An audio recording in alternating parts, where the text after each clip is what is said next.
법문 들으시는 모든 분들이 재앙은 소멸하고 소원은 성취해서 부처님 전에 복 많이 지으시기를 바라드립니다.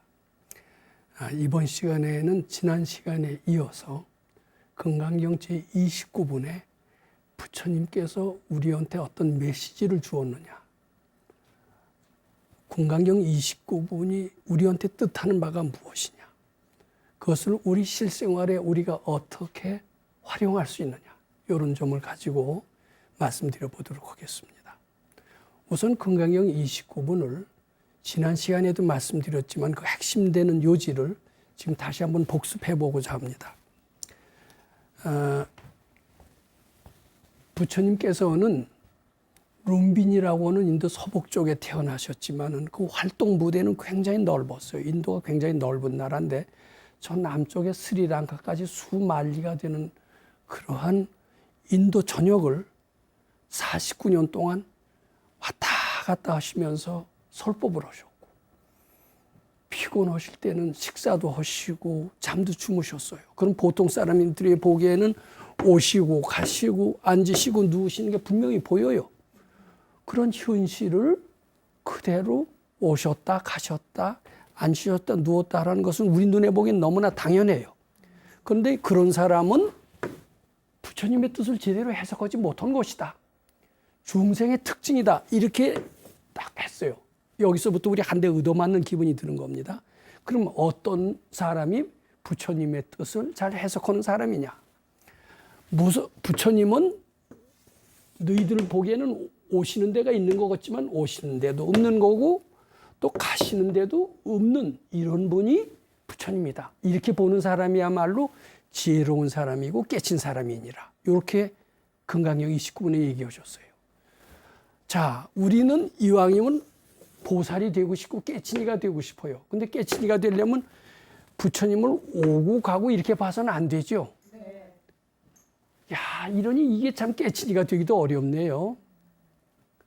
자, 그래서 제가 어떻게 하면 이 앞뒤를 잘 해석을 할까, 일관되게 해석을 할까 이렇게 생각하다가 옳지, 이게 왔다 갔다 하는 게 꿈이라고 본다라면은 꿈속에서 왔다 갔다 한 것은 진짜 왔다 갔다 한 거예요? 내 생각이 만든 허상이에요. 허상으로 보면은 해석이 되겠구나. 내가 이렇게 결론을 얻었다고 지난 시간에 말씀드렸습니다. 즉 금강경 29분에서 주는 부처님이 주신 우리한테 메시지는 너희들이 현실이라고 보는 이러한 또 팩트라고 보는 이러한 사실들은, 또 생로병사가 있고 재행무상이라고 보는 여러 가지 사실들은 사실은 꿈과 같은 것이니라. 이것이 첫 번째 부처님께서 우리한테 주시는 메시지 1입니다. 두 번째 메시지가 있어요. 부처님은 오시는 것도 아니고 가시는 것도 없다, 이렇게 얘기를 했습니다. 즉 꿈속에서 오고 간 것은 실제로 오고 간 게 아니기 때문이다, 이런 뜻이 있습니다. 그럼 부처님이 계세요, 안 계세요? 내가 만들어낸 부처님이 오셨다 가셨다 이렇게 우리가 생각하고 있을 뿐이지 부처님은 실제로 계시는 분이 아니지 않느냐, 이런 느낌 들어요, 안 들어요? 들죠. 근데 부처님 안 계시다 그러면 좀 마음이 허전해요, 안 허전해요? 우리가 부처님 보고 부처님의 좋은 말씀을 믿고 불교 믿었는데 이 말 가만히 들어보면 그게 내 생각이 지어낸 꿈과 같은 것이라면 부처님이 안 계시다는 뜻 아니냐, 이렇게 생각이 들죠. 네. 마음이 허전하고 이 말을 부인하고 싶어요. 그렇죠? 근데 이 말을 사실로 믿는다면은 부처님이 안 계시다라는 것을 인정할 수밖에 없어요. 근데 기독교에서는 뭐라고 그래요? 하나님 계시다고 그래요, 안 계시다고 그래요? 하나님 계시다고 그러죠. 네. 그리고 또 신의 섭리라는 것도 있다고 그러죠. 신의 섭리. 기독교인들은 하나님도 계시고 또 하나님의 뜻하시는 바도 있다. 하나님의 뜻하시는 바대로 현실은 이루어지고 있다. 남북 분단도 하나님의 뜻이고 남북 통일도 하나님의 뜻이다. 이러면서 신의 섭리를 인정해요, 안 해요? 인정하죠. 그런데 그럼 불교에서도 많은 사람들은 부처님이 계시다고 믿어요. 경전에도 아미타불 관세음보살, 서방정토 극락세계로 가면 아미타불이 계시다고 그랬죠. 관세음보살이 계시면서 구고근한 관세음보살, 우리 여러 가지 고통스럽고 괴로운 일을 다 도와주신다 이렇게 경전에 써 있어요, 안 써 있어요? 써 있는 걸 보면 부처님 분명히 계신 것 같아요, 안 계신 것 같아요? 불보살이 계신 것 같죠? 그리고 그네들의 가피력으로 뭐가 되는 것 같기도 하죠. 열심히 빌었더니 우리 뭐라 그래요? 기적적으로 되면 부처님의 가피력이지. 이렇게 생각해야 안 해요.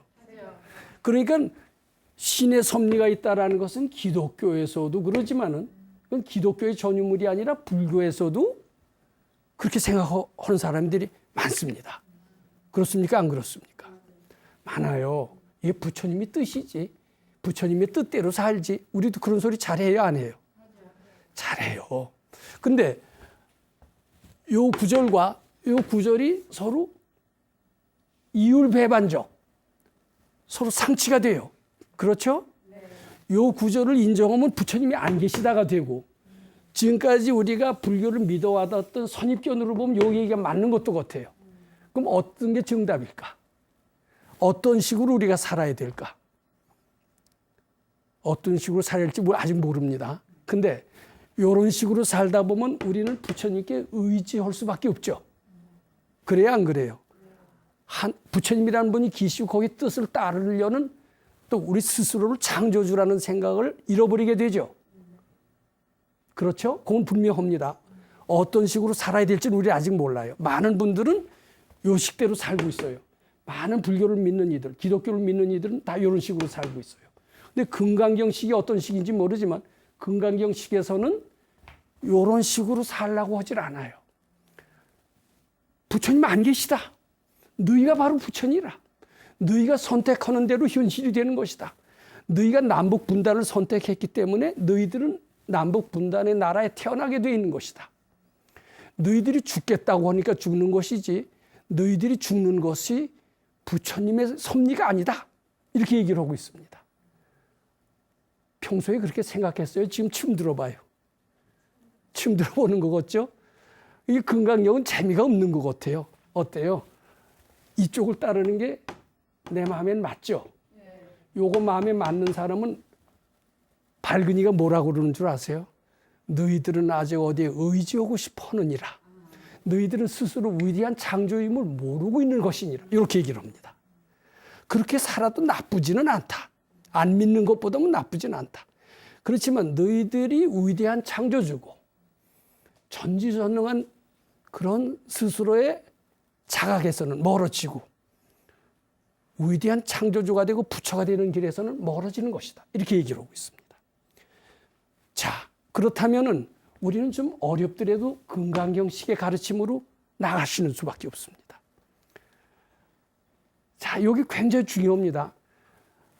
금강경식으로 살려면 너무 고달픈데, 근데 그것도 고달프다라는 생각도 우리 금강경 3분의 의염은 뭐라고 그랬어요? 그 생각도 착각인 줄 알고 부처님께 바치라고 그랬어요.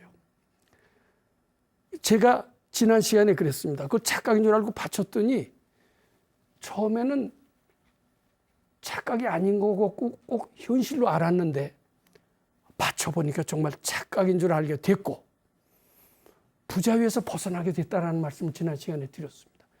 그리고 나는 병약에서 벗어났고 배고픔에서 벗어났고 졸리움에서 벗어났고 어렵다라는 것이 참인 줄 알았는데 어렵다라는 생각이 착각인 줄 알고 부처님께 바침으로써 어렵다는 생각에서도 벗어났다. 심지어는 모른다는 사실이 세상에는 너무나 많다. 근데 모른다는 생각은 모르니까 모를 뿐이지 정말 진리인 줄 알았다. 팩트인 줄 알았다. 근데 모른다는 생각도 착각인 줄 알고 자꾸 바쳤더니 모를 것이 없어지더라. 알아지더라. 이렇게 저는 체험을 한 것 같습니다. 자, 그러고선 한층 더 나아가면 뭐라고 그러냐면 네가 곧 네 속에는 위대한 전지전능한 지혜의 능력을 발견한 것이다. 금강경 실천을 통해서 발견한 것이다. 부처를 마음 밖에서 찾지 마라. 네 속에 바로 부처의 위대한 힘이 있느니라. 이렇게 금강경은 얘기하고 있어요. 자, 우리 그러면 부처님께 매달려서 부처님의 섭리로 살아가는 게 괜찮을까? 또는 스스로 내 속에 부처님 같은 위대한 힘이 있는 줄 알고 그 길을 따르는 게 나을까?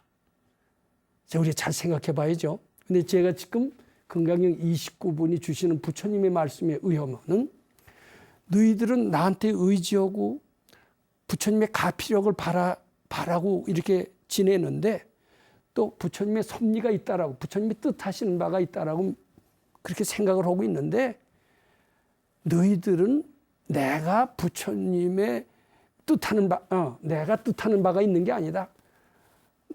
그대들이 다 부처인데 내가 왜 그대들을 어떤 내 목적하는 바대로 이끄는 그런 사람이 아니다. 부처님 그렇게 얘기를 하세요. 너희들은 누구에 이끌리지 않고서도 충분히 전지전능한 그 능력을 다 발휘할 수 있기 때문이다. 이게 참 고마워요. 조금 아쉬워요. 고맙다고 생각하면 우리는 금강경 가르침으로 갈 수가 있습니다.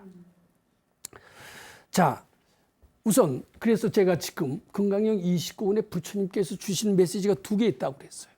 하나는 현실이 참이 아니다. 특히 난제는 참이 아니다. 절체절명의 위기가 있다 하더라도 이것은 참이 아니다. 다 착각이다. 꿈과 같은 것이다. 꿈과 같은 것이다가 첫 번째 메시지고요. 두 번째, 부처님의 섭리라는 것은 없다. 부처님의 뜻하시는 바는 없다. 왜냐하면 그대들이 이미 부처이기 때문이다. 이런 두 가지 메시지가 있다라고 이렇게 봐야 됩니다. 우선 이 현실이 꿈과 같은 것, 그대가 바로 이 현실이라는 것은 그대들이 만든 하나의 허상이라는 것, 요것을 한번 좀 실례를 몇 가지 내가 하나하나 들겠어요. 그것 한번 좀 잘 들어보세요. 아, 정말 현실은 참이 아니라 내가 만들어낸 하나의 연극과 같은 것인가? 이렇게 한번 생각을 해보세요. 근데 금강경 실천을 통해서 잘하면 이 현실이라는 것이 꿈이 아닌, 죄송합니다. 현실이 아닌, 팩트가 아닌, 우리가 만든 연극이고 우리가 스스로 만든 꿈과 같은 것인 것을 우리가 알 수 있습니다. 우리 마음이 다 주인이라는 것을 실감나는 사례들이 몇 개 있습니다. 한번 잘 보세요. 자, 제가 장사를 좀 해본 적이 있습니다. 장사를 하다가 이제 장사는 어떻게 하면은 잘 된다라는 것도 알면서 이제 후배들한테 내가 하던 이런 식으로 장사를 한번 해보라고 권한 적이 있습니다. 식당입니다. 그럼 우리 식당을 어떻게 하면 성공을 하느냐? 세상에는 식당 성공법이라는 책들이 너무나 많이 나왔어요. 식당을 해서 대박을 이룬 그런 사람들이 많습니다. 그런 사람들은 거의 예외 없이 식당이 잘 되는 법 해서 책을 짓습니다. 자, 그런 사람들의 의견을 되게 공통적으로 제가 살펴보면은 처음에 우선 음식을 맛있게 만들어야 된다. 음식을 맛있게. 두 번째, 친절. 음식 아무리 맛있게 만들어도 종업원들이 친절하지 않으면 안 된다. 이렇게 얘기를 합니다. 그 다음에 이거 둘을 다 갖췄어도 요새는요, 옛날엔 허름한 데서도 사람이 굉장히 많은 그런 식당이 많았어요. 뭐 초가집 같은 데서도 북새통을 이루는 초가집이 많았습니다. 근데 요새는 인테리어 잘 안 해놓으면 안 와요. 요새는 이거 다 갖췄어도 인테리어가 시원찮으면 안 된다. 인테리어를 갖춰라. 인테리어에 깨끗한 것도 포함됩니다. 이거 갖고도 또 안 된대요. 뭐냐 하면은 주차 시설이 있어야 돼요. 주차. 근데 이런 조건을 다 갖춰야 식당이 된다. 이렇게 얘기했는데 이거 틀린 얘기 아니죠. 그런데 금강경을 잘 공부한 깨친이는 어떻게 얘기하느냐. 그리고 이런 네 가지 조건은 엄연한 식당을 성공하는데 반드시 필요한 요소다. 진리다. 이렇게 얘기를 합니다. 이 중에 어느 하나만 음식이 형편없다. 이러고선 잘 되는 식당 받느냐. 이렇게 얘기를 하겠죠. 또 불친절해서 잘 되는 식당 받느냐. 반드시 친절해야 된다. 인테리어 형편없으면서 잘 되는 식당 받느냐. 아무리 요거 갖췄어도 주차를 한 대도 할 수 없다면 잘 되는 식당 받느냐. 이렇게 아마 얘기를 할 겁니다. 또 종교인들은 뭐라 그러냐면 여기에 뭐까지 포함되어야 되느냐면 기도를 잘하면 잘 된다. 이것도 아마 포함을 시키겠죠. 근데 금강경 읽는 분들은요, 이런 것들이 핵심 요인이 아니다. 즉 기도, 마음만 잘 세우면 된다. 마음만 잘 세우면 된다. 왜냐하면 마음이 일체유심이죠. 마음이 모든 것을 다 만들기 때문이다. 마음이 장사를 성공하게 만들고, 아까도 얘기했지만 병약한 것을 건강하게 만들고,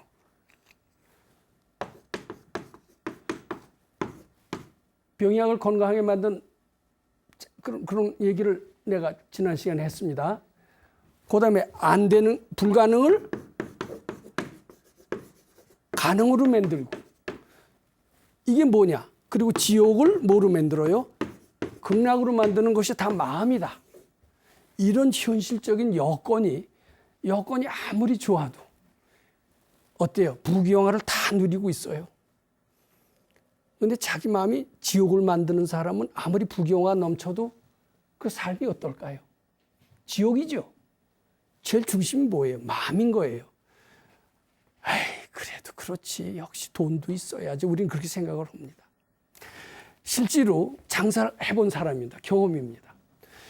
이것 음식은 맛있게 하지도 못해. 이것도 중, 친절도 중, 인테리어는 하, 주차는 더 하지 하. 이런 식당이 있습니다. 이건 도저히 상식적으로 봐서는 안 됩니다. 근데 이제 그리고 이 사람이 그리고 이렇게 처음에 별볼 이름 돼서 시작을 해서 성공하는 식당까지 됩니다. 성공하는 식당까지 되는 데는 최소한 3년 걸릴 것이다. 왜냐하면 음식 맛있게 하고 친절하고 인테리어 잘하고 주차했어도 소문이 나는 데는 시간이 걸려요, 안 걸려요? 입소문. 전단지 아무리 돌려도 전단지 돌리는데 몇 달은 돌려야 되겠죠. 몇 달 동안은 소문이 차츰차츰 날 것입니다. 이게 보통 세상 사람들은 이런 조건을 갖춰도 여기다 플러스 뭐가 돼요? 시간이라는 게 반드시 필요하다. 이렇게 생각을 하죠. 대뜸 요거 하자마자 그 이튿날부터 북새통이 된다는 건 가능해요? 불가능해요? 불가능하다고 생각을 합니다. 이게 현실입니다. 근데 이것을 그대로 믿는 한은 이런 조건을 갖추려고 노력을 하고 갖추는 데는 상당한 돈도 들고 정성도 들고 시간도 들고 이래요. 금생에 못할 수도 있어요. 근데 이제 금강경 하는 사람은 이런 것이 성공 요인이라고 보지 않습니다. 뭐가 성공 요인이에요? 마음이 성공 요인이다. 그래서 어떻게 기도를 했냐면요. 이것도 음식도 그저 중간밖에 안 돼요. 친절도 중간밖에 안 돼요. 인테리어도 중간밖에 안 돼요. 주차는 안 돼요. 더 형편없어요. 이런데 열심히 기도했어요. 어떻게 했느냐? 금강경 바로 4번을 실천을 했어요. 마음만 진실하게 세워라.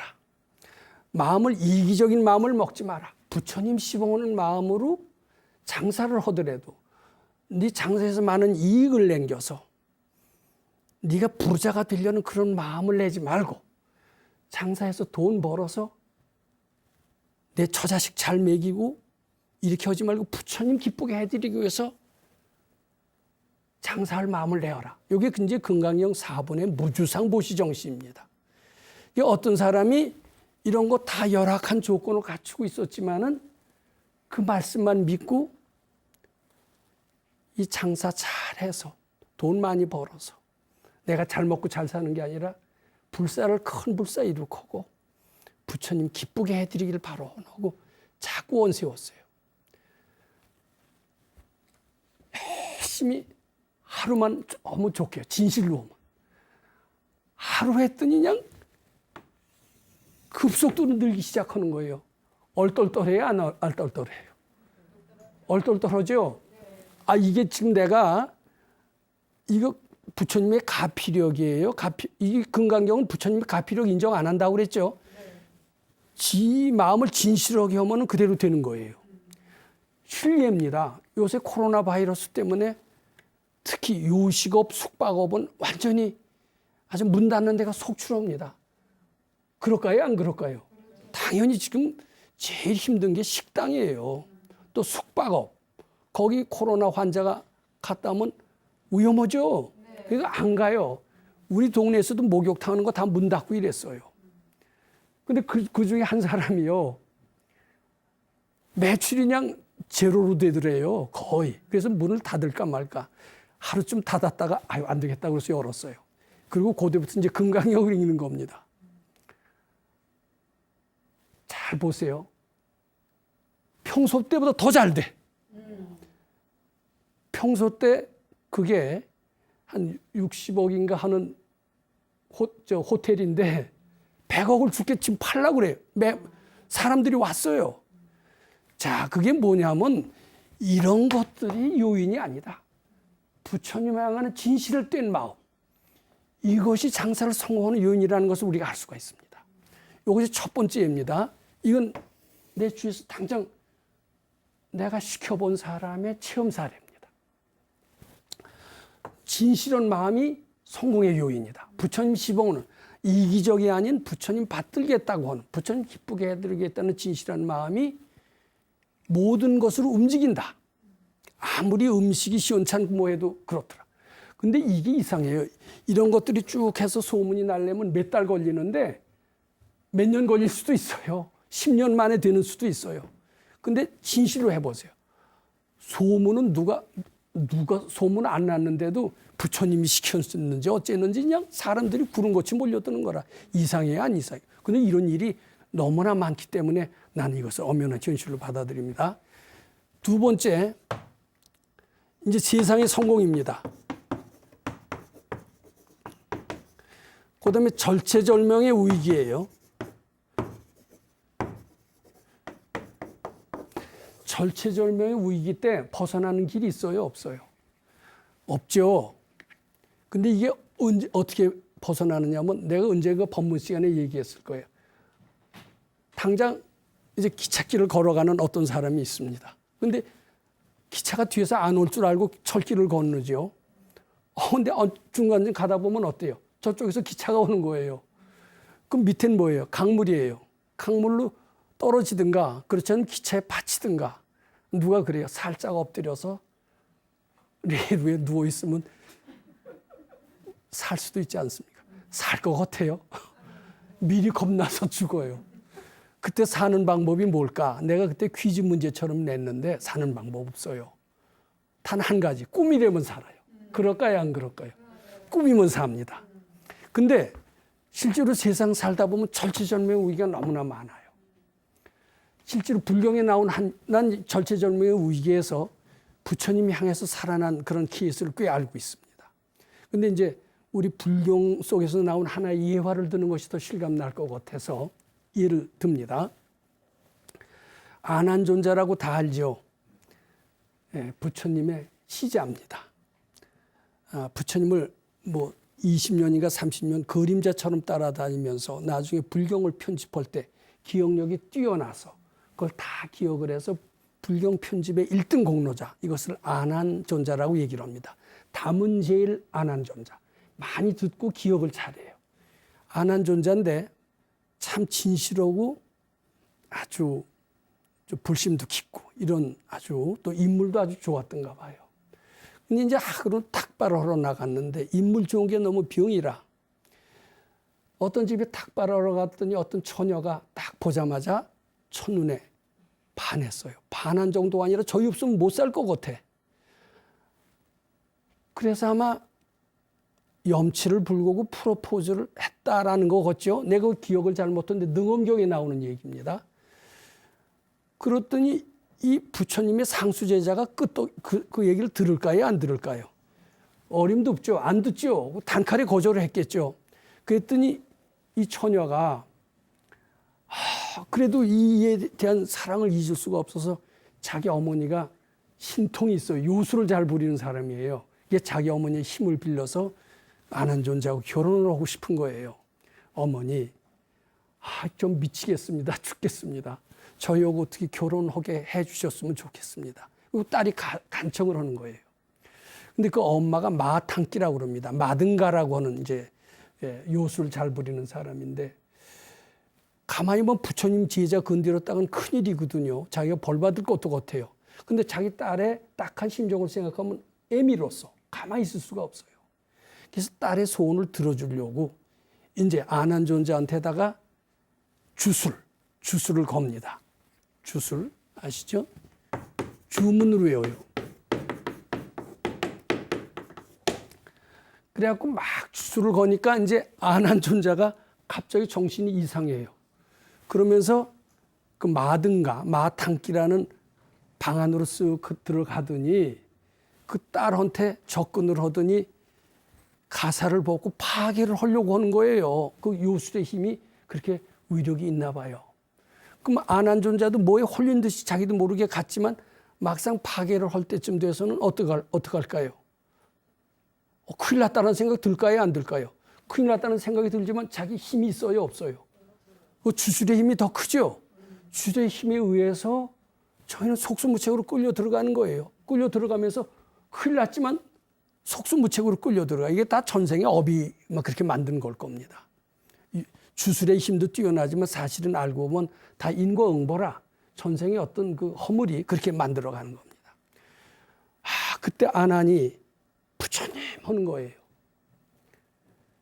부처님 하고 그땐 뭐 할 수 없어요. 자기 이제 파괴하고 꼼짝 파괴하면 어떻게 돼요? 이제 부처님께서 쫓겨나고 그 여자하고 결혼하고 그 처녀는 소원성취하겠죠.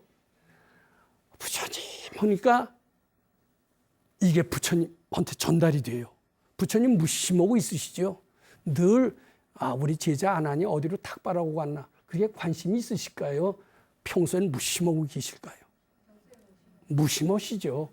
수많은 제자 일일이 싹 관찰한다는 건 있을 수가 없죠. 무심하고 있었는데 진실로 비니까 안한존자 부처님 오니까 탁 무심한 부처님한테도 전달이 돼요. 부처님은 모든 것을 다 아시는 분이기 때문에 정성 들이는 사람의 뜻을 그대로 응하셔요. 큰일 났거든. 그래서 그 문수보살을 보낸다는 얘기가 나옵니다. 야, 문수보살 가서 안한을 좀 구해줘라. 그래서 문수보살이 찾아갑니다. 찾아가서 문수보살이 아마 주문을 또 외우는 모양이죠. 근데 문수보살의 그 도술의 힘이 더 클까요? 마등가의 도술이 더 클까요? 당연히 문수보살이 더 크겠죠. 거기서 안한을 구해서 데리고 오는 그 이야기가 나옵니다. 근데 그거 잘 보세요. 그런 것을 보고 사람들은 부처님의 신통력으로 구했다고 그러죠. 근데 사실은 부통령의 신통력이라고 하기보다도 안한존자가 굉장히 위기에 당쳤어요. 즉 절체절명의 위기에 당쳤을 때 절체절명의 위기는 어떻게 하면 벗어나느냐? 꿈이라면 벗어나죠. 이걸 현실로 알면 못 벗어납니다. 이 꿈인 줄 알면 꿈속에서 내 괜히 위기를 느꼈구나. 이렇게 알고 벗어나는 거예요. 근데 그때 부처님 해서 그 경전 속에는 문수보살이 보내준 것처럼 그렇게 표현이 되어 있지만은 실제로 그것을 잘 해석하는 사람은 부처님 하면서 그 부처님의 뜻은 무엇이냐 하면은 절체절명의 위기가 착각인 줄 알고 부처님께 바친다는 뜻이 포함되어 있어요. 그러면서 이 위기가 착각으로 즉 꿈으로 알면서 깨어났다는 것을 문수보살로 이렇게 표현한 것이다. 이렇게 얘기를 합니다. 즉 이 세상의 성공에서 우리가 어떤 것을 알 수가 있느냐 하면은 진실한 마음이 모든 일의 성공의 핵심이 되는 것이로구나. 즉 일체유심조의 진리를 세상의 성공을 통해서 역시 마음이 성공의 핵심적인 요인이로구나. 이것을 알게 됐고요. 절체절명의 위기라 하더라도 이것을 꿈인 줄 알면 거기서 벗어날 수가 있죠. 현실이 꿈인 줄 아는 이 진리, 이것은 현실이 착각이고 본래 없다라는 공의 진리예요. 공의 진리. 공의 진리를 적용하면 절체절명의 위기에서 벗어날 수가 있습니다. 일체유심조의 진리를 잘 활용하면 세상에 각종 재난을 딛고 성공에 이를 수가 있습니다. 일체유심조의 진리, 공의 진리가 금강경에서는 한마디로 표현되어 있어요. 뭐라고 표현되느냐 하면 실무유법으로 표현되어 있습니다. 실무유법. 실무유법을 명의 보살이니라. 실무유법은 일체유심조와 공의 진리를 실천하는 사람을 보살이라고 하느니라. 이런 표현이 나옵니다. 자, 보살의 갈 길이 정해져 있어요. 근데 이제 보살은 일체유심조의 진리, 공의 진리를 계속 생활 속에서 실천하고 있는 겁니다. 이렇게 자꾸 실천하고 있는 사람은 드디어는 이제 세 번째는 이제 모르는 것들이 차츰차츰 알아지기 시작을 합니다. 이게 모른다는 것이 참으로 보면은 아무리 모른다는 사실을 받쳐도 알 수가 없어요. 근데 이게 참이 아닌 줄 알고 자꾸 받치다 보면 알아지는 것이 또 엄연한 현실입니다. 이것을 이해하기 힘들 것 같아서 하나 또 예를 듭니다. 이건 실제로 우리 금강경 공부하는 사람들이 한결같이 체험하는 이야기들입니다. 지금은 시계 없는 사람이 없어요. 우리가 대학 다닐 때만 하더라도 대학생 중에 시계 탄 사람이 별로 없었습니다. 난 대학교 4학년 때 처음으로 우리 괜찮게 사는 형제가 선물을 해서 대학교 4학년 때 시계를 처음으로 차봤습니다. 요새는 초등학생들도 다 차죠. 근데 일제시대 때는 어땠을까요? 시계는 하늘의 별입니다. 시계값은 금값입니다. 우리 백 선생님께서 금강산에서 수도 올 때 독일에서 가졌던 귀중한 시계를 잃어버렸어요. 이 시계가 없는 겁니다. 지금 몇 시일까? 12시 걷기도 하고 오후 4시 걷기도 하고 10시 걷기도 하고 도대체 알 수가 없죠. 해시계도 없고 아무것도 없습니다. 서울역에는 시계가 있지. 서울역 시계탑은 그때도 있었던 모양입니다. 서울역 시계탑이 금강산에서 몇 리예요? 500리야. 500리가 보여요? 안 보여요? 우리는 100m만 떨어져도 100m 넘어 있는 게 안 보이죠. 더군다나 산이 가리면 더더욱 안 보이죠. 그럼 금강산에서 서울역까지 보일까요? 안 보일까요? 모르는 것은 엄연한 현실이다 이렇게 생각하게 되죠. 근데 그 모른다는 생각을 실제 그건 뭐 500리고 중간에 산도 있고 뭐도 있고 이러니까 당연히 안 보인다라고 믿으면 영원히 못 봅니다. 근데 거리가 얼마다 멀다 500리다 이런 생각이 착각인 줄 알고 자꾸 받쳐보셨던가 봐요. 받쳤더니 그 착각으로 되면서 멀다 안 보인다 이 생각이 없어지면서 서서히 보는데 시계탑이 보이거든요. 그 뒤로는 지금 몇 시지 하면은 멀어서 안 보인다는 생각을 자꾸 받치다 보니까 어떻게 돼요? 보이는 거예요. 야, 이게 부처님이 도와줘서 그러는 거예요. 지속에 전지전능한 능력이 드러나서 그런 거예요. 우리는 똑같이 부처님처럼 다 알고 다 할 수 있는 능력이 있대요. 근데 왜 이렇게 모르느냐? 그동안 무식업으로 다니면서 탐진치 연습을 하면서 모르는 연습을 하면서 스스로 몰라지게 만든 거예요. 근데 이게 이제 착각인 줄 알고 바치면서 모른다는 사실이 아는다는 사실로 바뀝니다. 그런데 아마 우리 선생님 얘기를 해도 좋습니다만은 그 가르침을 주신 우리 선생님의 스승이 있었어요. 처음에는 그렇게 바로 알아지질 않고 이렇게 자꾸 모른다는 생각을 바칩니다. 우리도 이런 수가 있어요. 병이 들었어요. 감기 들은 지 한 달이 돼도 낫질 않아요. 이약 여약 다 써봐도 안 돼요. 감기로 죽을 것 같아요. 이제 그럴 때 가서는 금강경에서는 뭐라고 얘기를 하셨을까? 이제 이렇게 얘기하는 생각이 나는 수가 있습니다. 그래서 금강경 읽으면 이 병이 참이 아니라 착각인 줄 알고 바치라고 그랬지. 그러고서 이제 그때부터 바치는 겁니다. 처음부터는 안 바쳐요. 이약 저약 좋다는 거 다 해보고 안 되니까 마지막에 이 병은 착각인 줄 알고 자꾸 바치면은 그 병이라는 생각이 착각인 줄 알게 되면서 건강을 회복한다라는 금강경 구조를 믿고 자꾸 바치는 거예요. 자꾸 바치는데 꿈이에요. 자기를 가르쳐주던 선생님이 탁 나타나더니 자기한테 주사를 놔요. 그 이튿날 깨보니까 병이 감쪽같이 났어. 근데 이런 예는 참 많습니다. 대개 꿈에요. 어떤 할아버지가 나타나서 자기한테 아버지가 나타나서 또는 자기를 가르쳐주는 스승이 나타나서 주사를 놔주는 꿈을 꾸면 되게 병 났습니다. 확실히 났습니다. 근데 이제 어려운 일이 생길 때 이 어려운 일을 어떻게 해석을 가고 어려운 일이 착각인 줄 알고 자꾸 바치면은 또 스승이 나타나서 이렇게 해라라고 지시를 해주는 체험을 합니다. 실제로 이 어떤 사람이 어떤 문둥병 비슷한 전신이 퉁퉁 비었는데 무슨 병인지 모르고서는 좋다는 약을 다 썼어요. 근데 안 나요. 이러다가 죽을 수도 없고 어떻게 나을까 하고 열심히 아마 마음속으로 뭐 빌었나 봐요. 근데 꿈속에서 어떤 할아버지가 딱 나타나더니 바로 오른쪽으로 쭉 돌아가서 어디 집 가면 무슨 빨간 대문한 집이 있을 것이다. 그 집 가면은 너 병이 나을 것이다. 꿈에 이제 그런 지시가 나옵니다. 이거 싫어합니다. 가서 봤더니 꿈속에선 빨간 대문 집이 나오거든요. 거기 가서 봤더니 그리고 자기 병을 봤더니 그런 병 고쳐본 경험이 있다라고서 처방을 해줘서 금방 낫다는 실화가 있습니다. 근데 이거 할아버지가 일러주는 게 아니에요. 자꾸 바치니까 모른다는 생각이 없어지면서 전지전능한 자기의 능력이 나오는 거예요. 근데 처음에는 그냥 그렇게 바로 알아지질 않아요. 스승이나 누가 와서 가르쳐주는 식으로 모르는 것이 해결이 됩니다.